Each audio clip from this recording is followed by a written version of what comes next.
Welcome back to the And Both podcast. Today's conversation is one that I wish every mom could listen to because it's about burnout, but not in the way we usually talk about it. My guest today is Sarah Smith, founder of Iconoclast Innovations, mom of two, and someone who has lived through postpartum anxiety and depression, career upheaval, pregnancy during a pandemic, and the very real question of who am I now?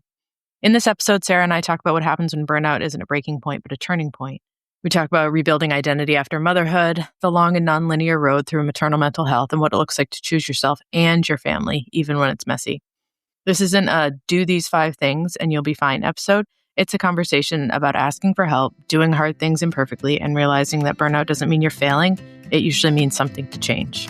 Here's Sarah. Welcome to And Both, a podcast about what it really looks like to put yourself on the list while raising kids and doing all the other things life asks of you. I'm your host, Ashley Blackington, and on this show, you'll hear conversations with moms who are figuring it out in their own ways, plus a few solo episodes from me from time to time. It's not about having all the answers, it's about sharing stories, learning from each other, and knowing we don't have to choose between either or when we're living in the middle of and both. Let's get into today's episode. Welcome to another episode of the And Both podcast. I am here today with Sarah Smith. Sarah, welcome. Hi, thanks for having me. I'm so excited. Oh, I am excited too. It is the beginning of January when we're recording this, and I feel like you and I both understood the assignment of let us be cozy and let us come and hang out. Yeah, cozy vibes only. My Cozy biggest vibes. sweater, my coffee. We're here. It's January. So before we jump in, how about if you let people know what you would like them to know about you, please? Sure. So I'm Sarah Smith. I am the owner and founder of Iconoclast Innovations, and we focus on helping organizations scale and grow and removing the friction from their organization. So focus over friction is our tagline. And it's really about doing the unconventional consultant stuff. I'm not going to jargon you to death. I think that's really annoying. And the consultancy buzzwords, I've worked with too many firms and people like that. And I'm also a mom to 2 wonderful kids. One is 11 months old today. Yay! And she's so cute and so sweet. And then I have a 5-year-old who is so cute and sweet and the wildest kid I've ever seen in my life. Mm-hmm. So I'm a mom, a founder, I'm a wife, I'm all the things. And I love it. I love this little life I have. Yeah, all the things all at once. Everything. And, it's all at the same time, all in the same day, all just pivots all around. We're like figure skaters of life. I agree. So how did you get started with Iconoclast? So it's actually my second business that I started. The first one I lovingly say failed because I had no idea what I was doing. And I was like, I'm originally from Atlanta and had to move to Florida with my husband, his job. And I was like, oh, what am I going to do? It was before COVID, before the times of really remote working. And my company was like, I guess we'll let you stay on for like a month to figure out how to transition. And I did that. And like a week later, I was just networking with people and they were like, hey, you should come do this thing with this company. So I started there. I was consulting with Anthem Healthcare. And so I started my own LLC. And then that ended and I shuttered my doors like early 2020 for that one. And I was like, I don't know if I'll do that again. And then I got laid off for the 3rd time in early 2022. And in January, actually, so it'll be 2 years that Iconoclast has been going strong. And I was like, yeah, I think I'm going to do that again. Yeah, right? Circling back. Yeah, I learned a lot. I'm changing how I'm thinking about things. I really enjoyed the different ways to just be a part of the world and not have to be in corporate America. So that's very nice. And so, I decided, I was like, I'm going to go this way again, see what happens. That's awesome. And so are you still in Florida? No, no.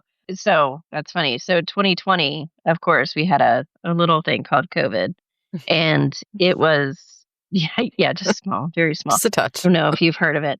And I was pregnant with a surprise baby. And we also got the word that we were moving again for my husband's job. And we had 10 days to find a place in DC. And so we were like, cool. And so we moved up to Northern Virginia in that DMV area.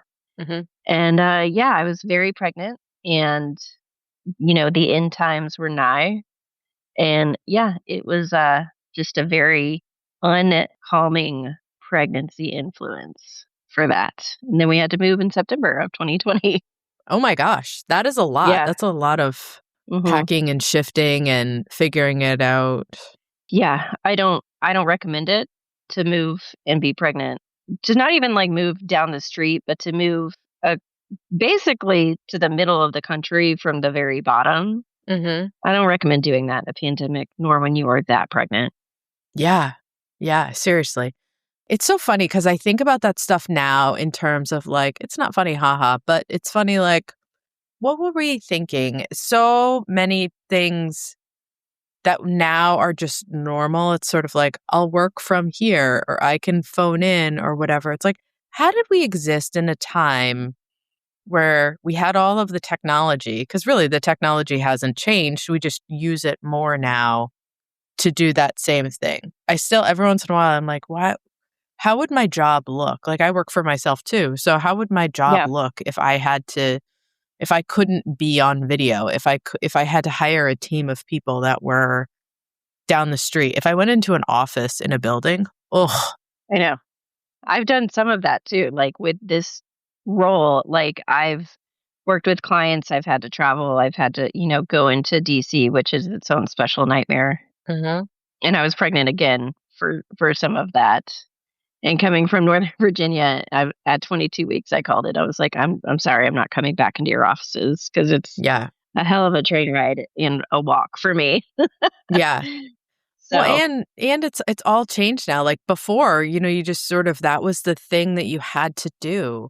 And I find now, I don't know if you find this, but I find now that when I commit to going somewhere for some reason, it's not a yes have to, it's a yes want to. And yes, because of that shift, there's the value that comes from going into that event or the meeting or whatever is so much higher than, I'm here because I need to be here. There's no other way. yeah, and I mean, for me, it's sacrificing time with my kids, with my husband, with just being able to know, like I'm also unhappily gluten free. So like even having to be like, what am I going to eat? Hmm. Those are all things that are now considerations. And it's like, yeah, I got to figure all of that. So there's more of a mental load there to go somewhere and do something. Yeah. Yeah. And I mean, yeah, like you said, you've got different things, like to hop on a train and go into a meeting in the city or somewhere when hmm you're 25 is a whole lot different than the load of trying to go to the grocery store down the street when you've got two kids and all of those pieces.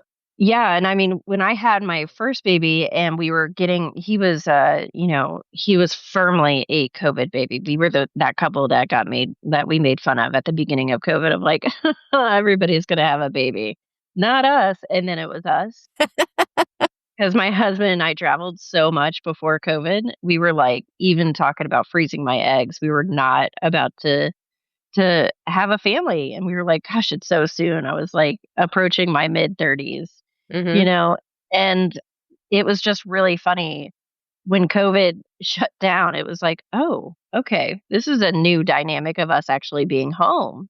Hmm. And then we got pregnant and just coming out of COVID and being able to go to the grocery store with my son, who was like, he's a wild kid and he was an even wilder toddler. That it was like, that was a huge accomplishment on my part because I had really bad postpartum depression and anxiety Hmm. too. And so just like being able to go out in public with him, kind of COVID still happening in like 2021, 2022, right? And then just coming out of like that fog of mental health issues from my Yeah. pregnancy was huge. How did you navigate that, like when the world was shut down because you couldn't go anywhere? Yeah, I mean, and it's really interesting too because I've been sober for 10 years now, and when COVID happened, everything related to recovery, like meetings and everything that you would go to normally, got shut down, right? Mm-hmm. And everything moved to online. And so you had to get really comfortable finding your vulnerability and authenticity across the screen like this. Yeah. Yeah, and so you adjusted real fast, or in there I'm sure there's a lot of people that didn't, make it, which is very sad, but yeah, so just being able to find that was interesting, and then having to it also opened up a lot of like, well, there's a group in Southwest Virginia that meets for postpartum support. Here's what I can do, and I can meet them virtually. And so having that support that way, and my therapist was still in Florida at the time, and navigating it was like kind of easier where I Mm-hmm. didn't have to do that labor of getting out of my house, finding somewhere to go. Like it was like literally roll out of bed, put on a shirt, like Mm-hmm. and get in front of a computer or even just hold my phone up. It was almost easier and took out a little bit of that stress of like, I gotta find something I can fit into, especially postpartum, Yeah. and like go somewhere and like, try and worry if I'm acceptable looking. Yeah. Yeah. No, I think that like that's it, there aren't very many upsides to that Hmm. whole period of life because it's so much No. so hard. But I think that idea exactly there, like the commute time to go and do things that were like necessary, fundamental, important, like, if you can make it to a group and your baby is napping, Hmm. you're not juggling the like, do I wake them up? Do they go in the car? Yeah. What happens? All this. Hmm. I had my last baby was born 3 days before lockdown. Oh my goodness. So so I it's kind of a weird thing. Like I went into the hospital and I was like, I've already kept 3 people alive. Like this is fine. And then over the course of, then he was born, which like again, not easier the more you do it. I don't know who keeps propagating that garbage. But he was born and I was in the hospital and I'm watching the news and I'm watching the news and I'm watching the news. And then the pediatrician comes in and I'm like, what is going on? And he's like, this is not good. Like, what is coming is not good. And I was not in my ever bingo card did I have like the whole world goes on maternity leave with me, right? Like, we don't leave our house. We just kind of like hang out. But in that regard of like navigating early babyhood and everything else is horrendous. Hmm. Like, I don't know anyone who's like, oh, I'm so excited to pack half of the things I own into this bag that's got like giant flowers on it. And like my seemingly broken feeling self, mentally, physically, emotionally, all of those things, exhausted to like cart this car seat all over everywhere. Like, Hmm. I was kind of like, oh, we can't leave the house. That's such a bummer. I guess I'll just Yeah. not go places. But then, Yeah. then those groups showed up, like it was friends who were getting together and stuff like that. I didn't hate it. I didn't hate it for that reason.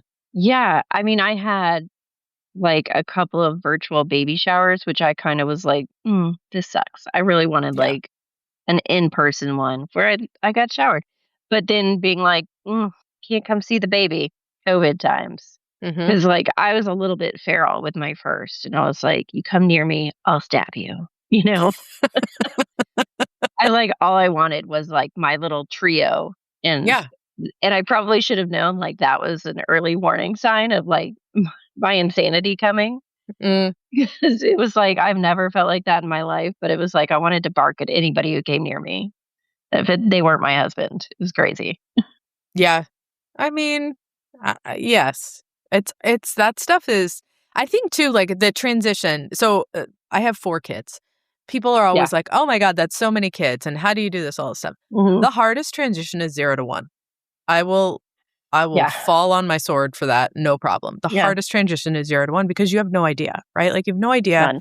how you change, how your body changes, this, like, everything about the way that you look at the world and see the world and interact with the world and think about other people in the world all gets snow globed. And you spend so much time figuring out how the dust settles. And then I think also to layer in the complexity there is that we lose touch of moms. I mean, our healthcare system loses touch with moms on purpose after the baby's born, right? Like we did our job. Yay, we'll see you in 6 to 8 weeks to let you know whether or not you can have sex. And Truly. that's Yeah. it, right? Yeah. And I think that's like, having an opportunity to be like, I don't really feel great right now. And that's a Yeah. hard space to be in. And then to be able to say, okay, but I can reach out to somebody virtually. Mm-hmm. So I have to like you said, get myself into something that is not like doesn't have cartoon animals on it. Maybe it does, Yeah. whatever. Who cares? The world's Yeah. your oyster. Is it stained? Yeah. Is it Like, do I have stained? baby puke on me? That's a better way to describe that. No shade to the cartoon characters ever. Yeah. But Do I have to put that on a bra? God forbid. and you're sweating. You just sweat all the Just time. all the sweat. Just all You're like, Yeah. my body is mad. It is mad. There are parts of me that are very mad, and there are parts of me Yeah. that are very sad, and I don't know what is going to change or go back or whatever. But I do love that there seemed to be a time when everyone was like, shit is hitting the fan for everybody in every Yes. aspect. Oh yeah, there's so many moms who were like, this is what it's like all the time. Like we are Mm-hmm. scared about bringing our kids here. We are scared about doing this. We are worried about this, this, and this. We are talking about safety in all its Yes. forms, and so that I Yeah. think it's such a I don't know. It's such a weird like I wouldn't want to go back, but I'm glad that that happened because things like support groups and meetings and things like that became more accessible. Well, I mean, talk about the fear. Like, I didn't even want my son to go out on our back porch because in my mind, I could vividly see our railing falling and Mhm. him falling with it. And like, that was the only thing that was stuck in my mind. And I mean, at some point, yes, that's normal to think about that, but to be completely paralyzed by it, Mhm. that's, that's just PPA, baby. Yeah. And it was like, that's the whole thing, right? And Mhm. how one of the ways that I helped claw myself out of it and working with a therapist and like medication and working with a psychiatrist and like all of the support things of like my husband, my friends, all of that was to think about like what would 17-year-old Sarah do? And 17-year-old Sarah would not stand for any of that shit. Mhm. She was punk rock. She was anti everything basically. And so I thought about it and that's really like the vibe that I brought into my business too. Like what is an iconoclast? It's somebody that challenges those norms. And it was like, yeah, that's what I want for my life. I've Mhm. always wanted a nose piercing, so I got a nose piercing. I was like, I need more tattoos, so I went and got tattoos. And bringing that ethos into my business is absolutely pivotal for why I am where I am today. I love that. I think like for the most part, we probably all need to have a serious conversation with our 17-year-old self because Yeah. in many ways I would have been afraid of my 17-year-old self. In many ways, my 17-year-old self would be very afraid of me right now. It's just a balance. Yeah. Yeah. But I love that idea of like, getting to the heart of it and like Hmm. what is really important and what do I know about me and what I want to do that I can apply Yeah. in any direction. Yeah. And, it took a little while to find that.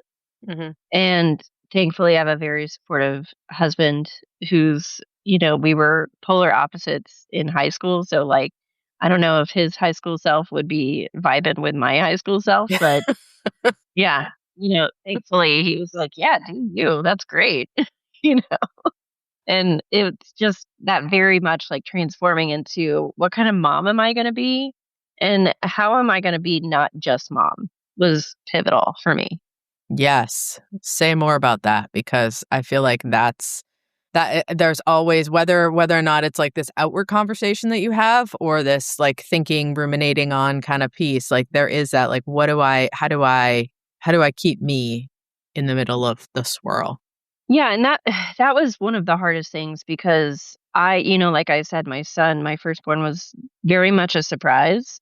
And then surprising to me was that I really wanted a second one. And Mhm. so that was like the weirdest thing where I became like totally into being a mom after I got real comfortable with the idea of being the mom that I wanted to be. Mhm. But it took me a while to get there. And a large part of that is just like, God, this kid is so cool too. Like I made a really cool kid who's really funny and crazy and wild and the sweetest thing I've ever seen in my life.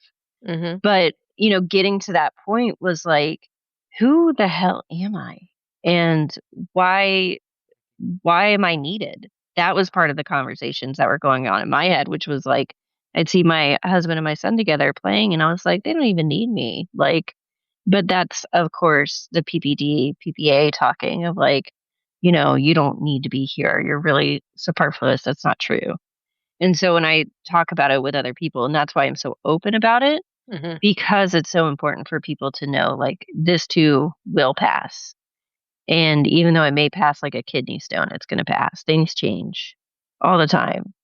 But being sure that you understand that this will be, you just stay in the present. This is going to be different by tomorrow or in an hour.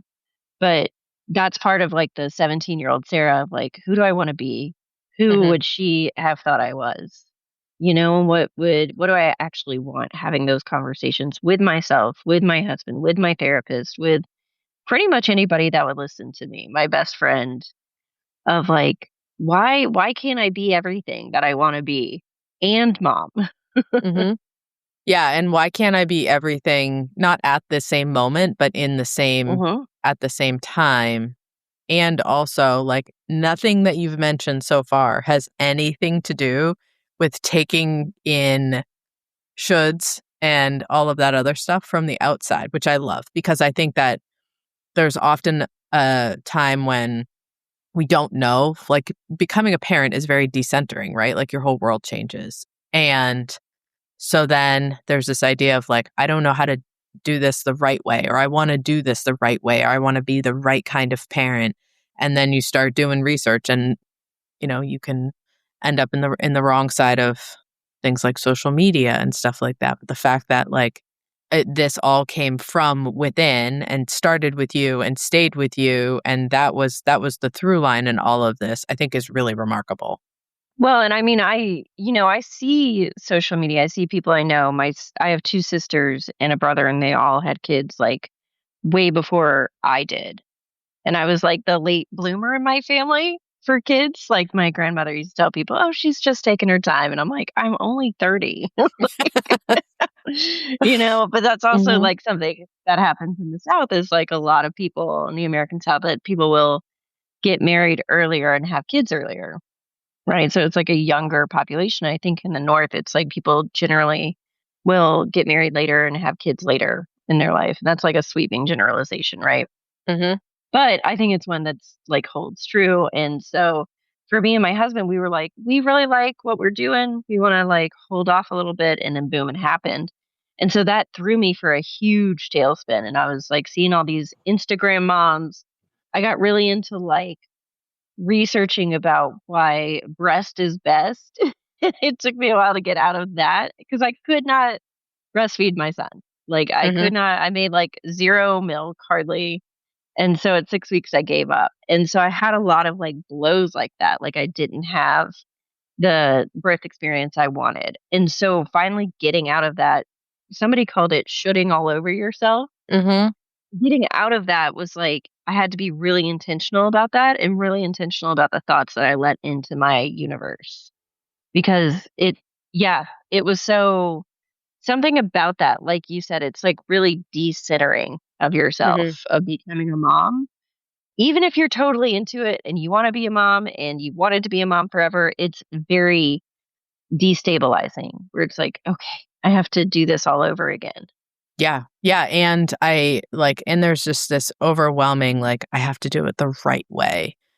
And then you have to realize that there is no right way.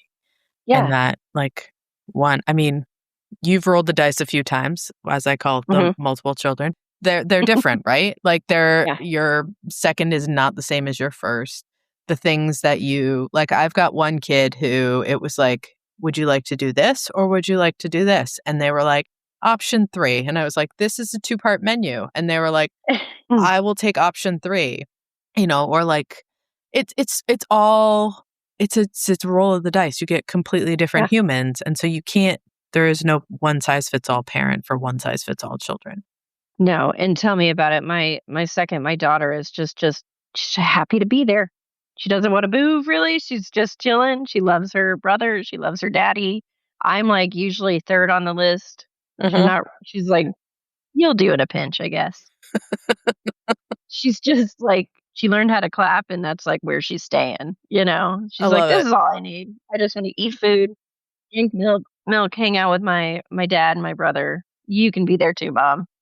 And she's just chilling. Like my son, we called him the perpetual motion machine. Mm-hmm. He was moving so much, even like he came out just like moving and grooving and wanting to move. I mean, he started army crawling, just dragging his body across the floor like a zombie. I don't know, 5 months, 6 months, Yeah. and started like walking at 11 months. And I was like, oh my God, I can't do this. Mm-hmm. Yeah. I have one of those too. Mm-hmm. Oh, Yeah. the only thing that takes him down is a fever. If he's got a fever and he stops moving, then it's like, oh, we're sick. But he moves in his sleep. He moves in the car. Like all of that. And it's been that way since he was born. The first night in the hospital, he would not go to sleep. First night, right? Like right out of the oven, kicked his feet out of the swaddle and then fell asleep. Mm-hmm. Little toes in the air. Yeah, I get that. Yeah, my daughter, she was like, she made like one peep when she came out. It was like, they had to keep checking her because they were like, we've never had a baby do this. And they were like, she's fine. She's just vibing. Just here. And I was like, okay, that's definitely not worrying me. And then I just stayed up all night the first night and just watched her until my husband go to sleep. And I was like, don't bother me. I'm here with my love of my life, one of them. Like, go to sleep, you know? And she was just chilling. I've never seen a newborn not cry. And she like, didn't cry for like 2 weeks. It was weird. Yeah. And then there's always a turn. Oh, yeah. Yeah. But even now, she's just like, meh. And like, it's usually something will solve it. And then she's happy again. She's always smiling. She's doing her best. Right? Just happy to be part of the team.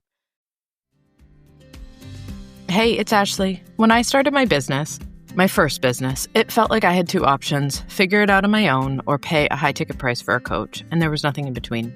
I was a beginner trying to make smart decisions without burning myself out or my savings, so I built what I wish had existed. This course is 6 clear, practical modules that take you from first decisions to launch and beyond. No fluff, just guidance, structure, and support. And no how bad do you want it, or we all have the same 24 hours in the day guilt trips. I created it to help women build lives and businesses on their own terms, not just to sell a course. Listeners can take 20% off with the code NURTURED20. For more information, go to andbothpodcast.com.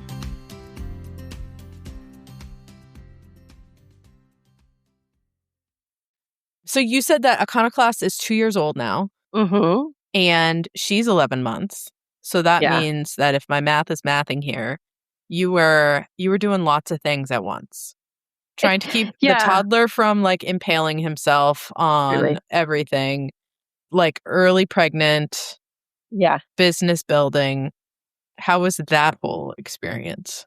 Oh, it was wild. I knew when I was in corporate America with my last job, I was like, I'm not going to be pregnant here. Like, God willing, I'm not going to be pregnant. And then I was told that I was getting laid off, and I was like, thank God, let's do this.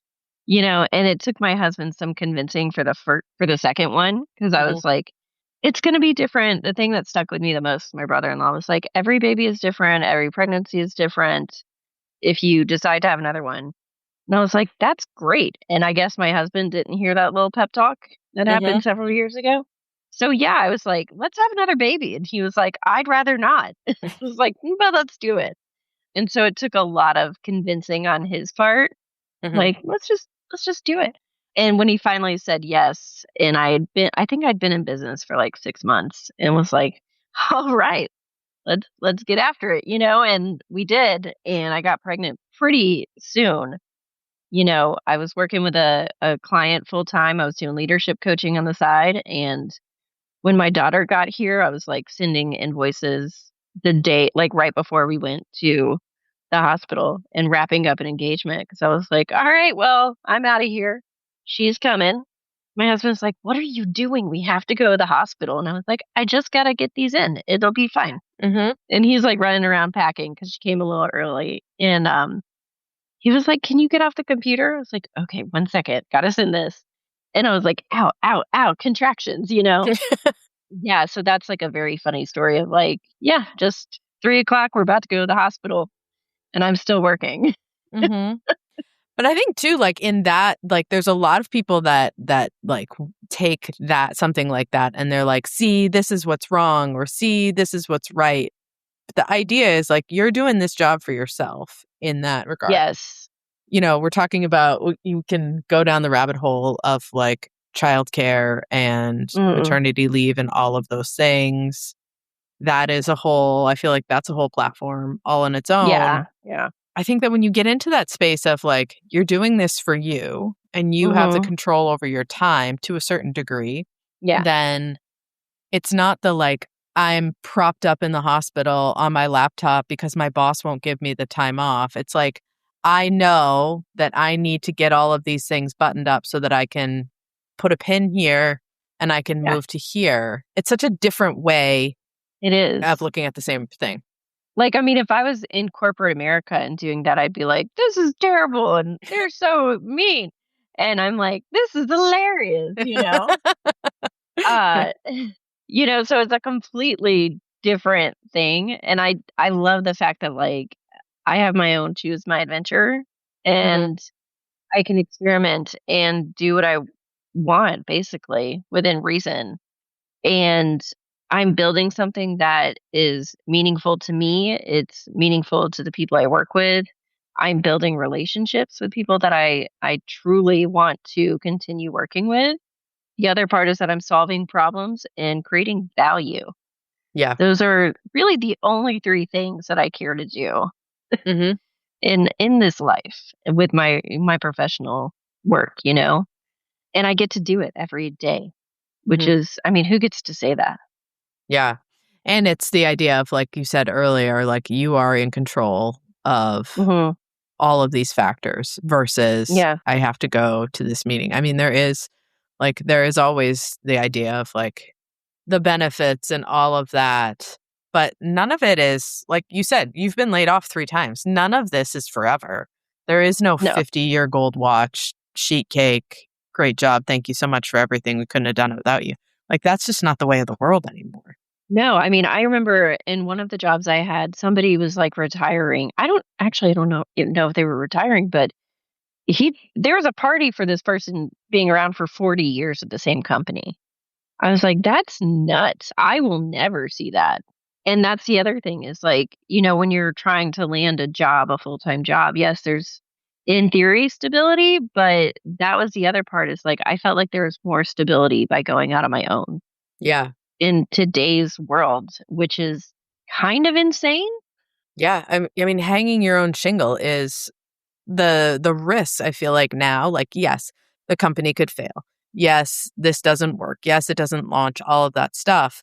But if you're going to spend the time, energy, the money, the Yeah. effort, all of that in doing something, do you want to be doing that so that somebody else sees the returns, or do you want to be doing that so that you see the returns? Yeah, exactly. And I really like the idea of working for myself and committing to something. I don't often find a lot of mission statements with organizations that I've worked for in the past that have truly aligned to what I believe to be true. Yeah. And as we go into like the 2020s, that has been more and more foundational to what you want to align yourself to. I think a lot we're seeing a shift where people, if they're joining a company, they want to feel like they're part of something bigger and something that's going to make some change. Well, I'm already doing that. Like with this, even if I go back to corporate America, even if I take a full time job, whatever it is, then I know that I've done this and it's meaningful and it's something to me. And it's something really cool, in my opinion, that I can show my kids and say, Mommy was pretty non traditional Mm-hmm.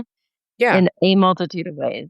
And she's scrappy and she has, one of the things my husband always says is like, you don't let things keep you down. You are constantly reinventing, experimenting, trying new things. And I Mhm. love that. Like, I Mhm. love that somebody recognized that in me, which is really cool. Yeah.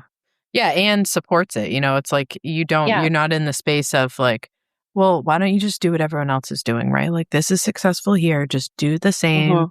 and it will be fine because we've all figured it out for you." It's like, well, maybe that doesn't work. Yeah. Yeah. I mean, and that support is so key. I'm glad you called that out too, Mhm. of like not everybody has that. So we are we're a special duo, that's for sure. I love it. So, doing that, like, doing your own gig and having the kids and all of that stuff, I feel like the new talking about money is talking about support. So Mhm. how do you navigate 2 young kids, entrepreneurship, the ability to, like, time and energy to take care of yourself and all of that? Like, how what does the Yeah. infrastructure look like for that? That's that's such a great point. I was just talking about that with somebody Mm, earlier today. I do I love to go to Pilates. That's something I was doing before I got pregnant the second. It was actually something I was doing before both of my pregnancies, but mhm, with COVID hitting, I stopped because it was like small class, you're in there sweating with people. I'm mhm, not going to be doing that. So I started it back up again when we moved up to the DC area, and I love it. And it's like one of the places where I feel like I can meditate, mhm, which is an odd thing to think about, but it's like with reformer Pilates, there's always this time at the end or maybe in the middle when you do something called feet and straps. And it sounds a little bit weird, but basically you just do like a cool down. And so what I do during that time and during the warm up is I close my eyes and I'm able to like just be in the moment and be in my body, feel what's happening and really enjoy what I'm doing. mhm. It's very quiet, soothing. Nobody's talking other than the instructor telling you what to do. And it's just so, I mean, you're working out and, it's very core focused, but it's one of the most relaxing, most mindful times in my day. That's what I really do for self care. And then just trying to work in like massages. I do a lot of baths. My husband gives me stocking stuffers every year for like new little bath salts and stuff. Mhm. He keeps having to find new ones because the ones I like keep going out of business or we can't find them or whatever. And so, like, those are things where it's like being able to communicate with my husband of like, I need 15 minutes without any human touching me. I'm going to go take a moment in our room and, being able to have that communication. And he gives me space to go to Pilates and we work out all of that. We do, he's like, I'm going to do a bath tonight or like really just spending time with him Mhm. without the kids sometimes is very rejuvenating too because he travels a lot. And so if I'm solo parenting, that can get difficult too, on top of doing, being a mom, being an entrepreneur. I also started an MBA program today. Just Perfect. one more thing. Yes. Yes.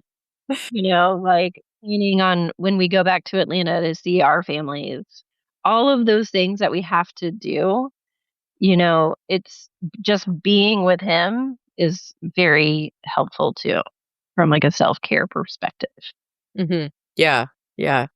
In terms of, like, timeline, because I think that's also something that doesn't get talked Mhm. about, is, like, with after your son, the PPA, PPD diagnosis, like, how long was that for you? So it's funny, I didn't get diagnosed until I was like 9 months Mhm. past his birth. And I was like, oh, I'm good. I got this. Like, don't mind me just cruising. And then my therapist was like, I think something's wrong. I was like, no, it's fine. I'm just super angry for no reason. Uh, she was like, "That's not normal." And so that diagnosis was a little bit late, and I had also thought, like, I had beaten it, so it was kinda like one of those things where it's like, "Oh, great. Live, last laugh, toaster bath, I guess." And, very dark humor too, my husband Mm, does not. He does not love that. And so being like going through I was on disability, long-term disability for mental health, by the way, which is very difficult to do in this country from what I've mhm. experienced. I was on it for about 10 months and then I came back to work and I was laid off a month later after Oh, coming man. back. Yeah. So, I mean, you do the math. I mean, it was probably about a year and a half. all told, of just going through it. Was it maybe more than that? I'm not a mapping person. So yeah, it took me a little while to just dig out of that. So I think it was like by the time he was maybe 2, I was like really back in it. Because I think Yeah. that's like when I got my nose pierced and I was like, we started like a tradition almost of Black Fridays going to get tattoos back in Hmm. Atlanta. Because we usually would go down for Thanksgiving and then we'd have like my son's birthday party because it was around that time on the Saturday after. So like Black Friday was for me and the girls to go get tattoos. Yeah. I think it's really important, like the way that there's so much that isn't spoken about when it comes to Mm, postpartum, maternal mental health in general, prenatal and postpartum, but that people still make it seem like get this diagnosis, get this medication, go talk to somebody, ta-da. Like that's it. yeah. I mean, And it's long. oh my God, and then the tailoring my medication, something would work for a little while and then it would stop. And then we were finally getting to a place where it's like, oh, this medication works. And then I went off of it for a little bit. And then I joined a company doing some very high stress work at Hmm. the VP level. And I was like, I think I'm going to need to get back on that med. Hmm. What was I thinking? And then having to find somebody else a psychiatrist and them all being booked up. And I mean, it was a journey and it continues to be a journey, right? But getting settled into that, it takes time and medication doesn't work for everybody. So you Hmm. got to figure out what works for you. And it can be very tiresome, but that's where the community aspect really comes in. Like Yeah. if I didn't have my best friend and my husband in my corner, I'm not sure what would have happened. But having that support was crucial of like, just telling me they loved me, telling me they wanted me around, just that constant unconditional love there. Hmm. That was a really big deal for me. And that's why I kept fighting. Okay, this dosage isn't working. Can we try something else? Or like we tried this medication, but it made me want to crawl out of my skin. Yeah. Like, what else can we do? Right. And you also have, there's depending on what you're prescribed, you have the on ramp. And if it's not Hmm. working, it's not like you just stop, right? You still Nope. have to off ramp and then Yeah. you've got to on ramp another one. So the timeline is so much longer than I think people are aware of. Yeah. And I had to find things to do during the day because we still had my son in daycare. And so, like, I just started painting the house and, because it felt productive. It was something I enjoyed doing that I used to enjoy doing. I got back into like reading, setting little goals for myself too. Of, Hmm. like, it sounds so silly. I'm going to shower today. I'm going to brush my teeth. Getting into a bedtime routine was really good for me. I was having a lot of trouble sleeping, so I had like something to help me sleep too, because Hmm. it was like falling asleep and staying asleep was really hard. And so that's part of it, and finding something that's not addictive for me with my background with addiction. So being really honest about that, knowing what my boundaries are. Do I have any non-negotiables? And really learning how to advocate for myself. That Yeah. was a very big process. And it's actually something that I've helped other women do after they've had babies. I gave my brothers some straight talk after their wives had babies. And I was like, you're on watch duty, like not just for your baby, but for your wife too, because sometimes she's not going to know what it looks like when she's feeling crazy. She just knows that she's feeling crazy.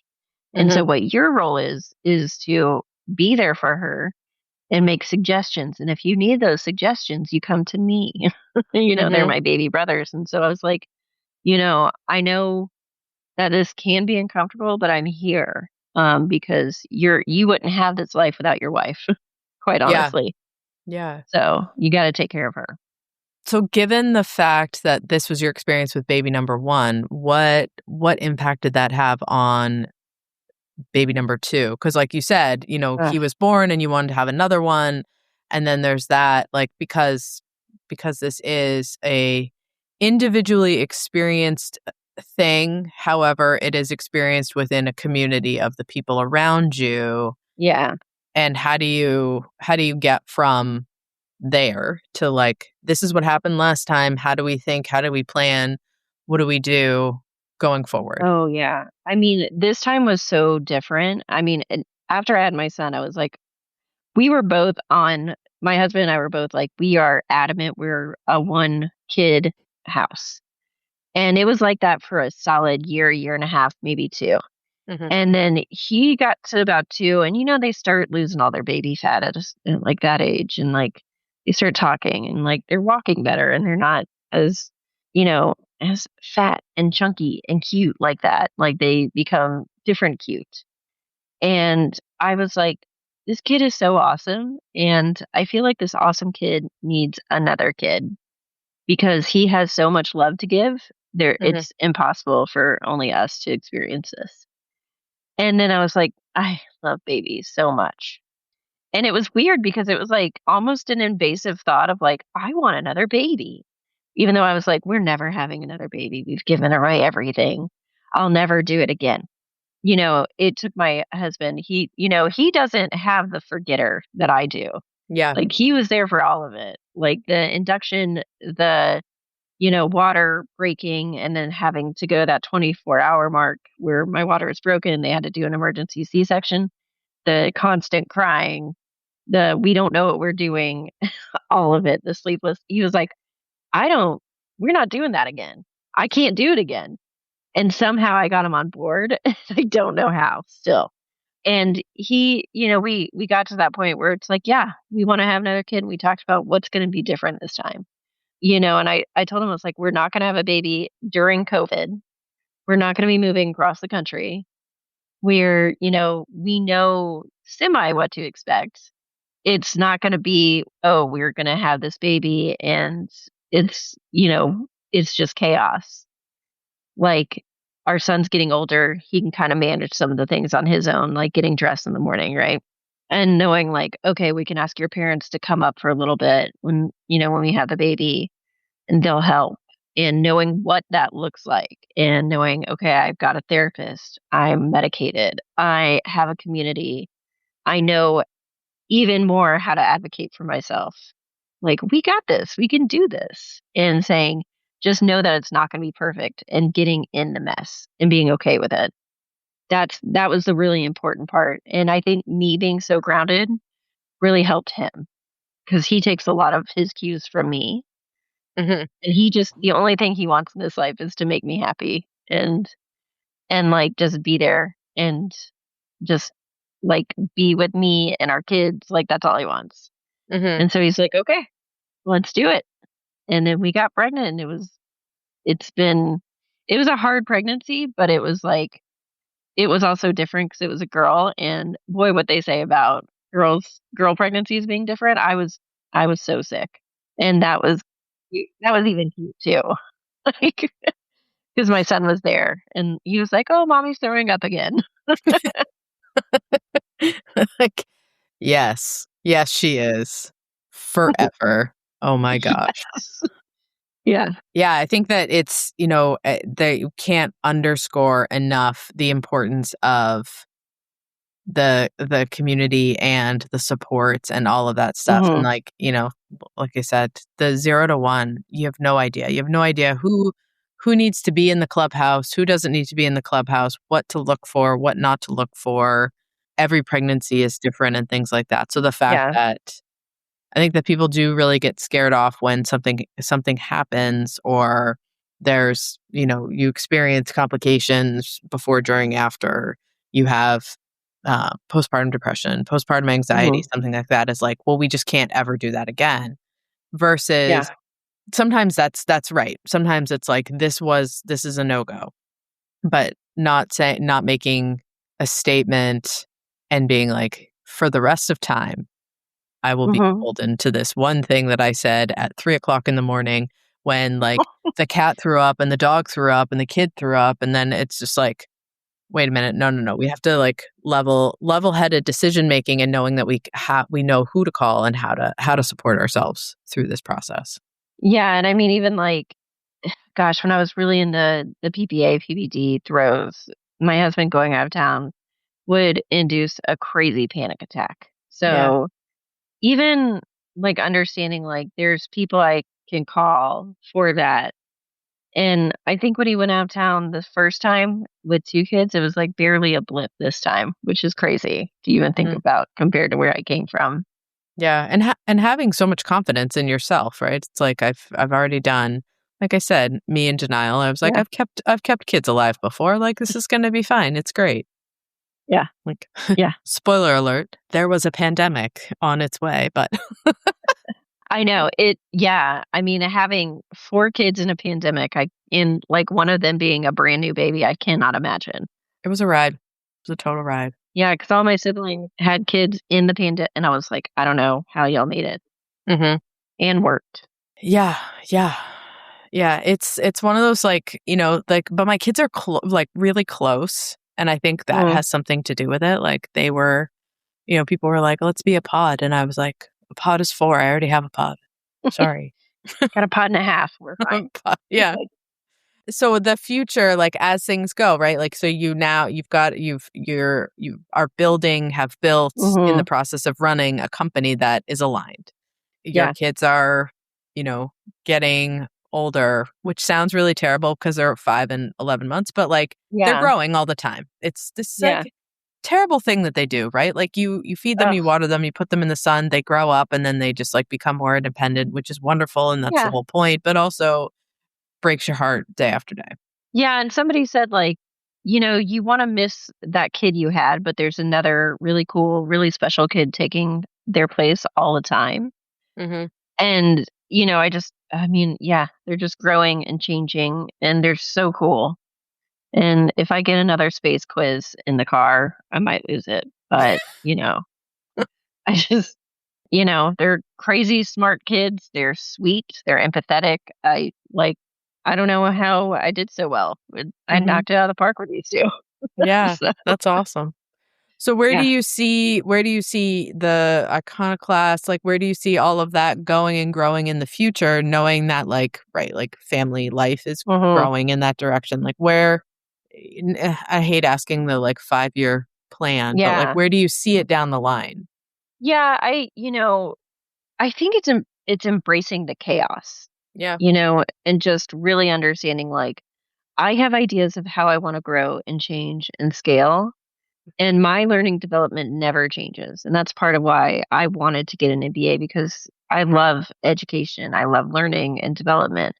And I want to impart that to my kids that, like, we don't stop growing and changing and learning just because we stop any kind of formal education or like we graduate high school or undergrad or whatever it is. Mhm. Like, those opportunities happen all the time. And so my goals for the next 5, 10, whatever years is continue doing this, continue, growing, changing, learning. And if something happens with Iconoclast and I decide to go back into the corporate world, I don't foresee shutting this down. I like the idea of just keeping it, if that happens. But my goal is to actually grow it and, hire on more people and, get all the sales. And I want to build and, create something that's really of value to the people that work with me, for me, around me. Just I like to do hard things and show my kids that they can do hard things too. Mhm. And like I've always been really conscious of like finding meaning in watering the grass where you're at. Yes. So, I love that. Well, let people know where they can find you for the business owners out there who are like, this sounds like exactly what I need to have in my life. How do they get in yeah, touch with you? I'm super active on LinkedIn. They can also just email me at sarah.smith@iconoclastltd.com. And they can always go to my website, iconoclastinnovationsllc.com. Nice. Well, thank you so much for joining me today. Thank you for having me. This was so fun. It's a cozy conversation for a cozy time of year. I love it.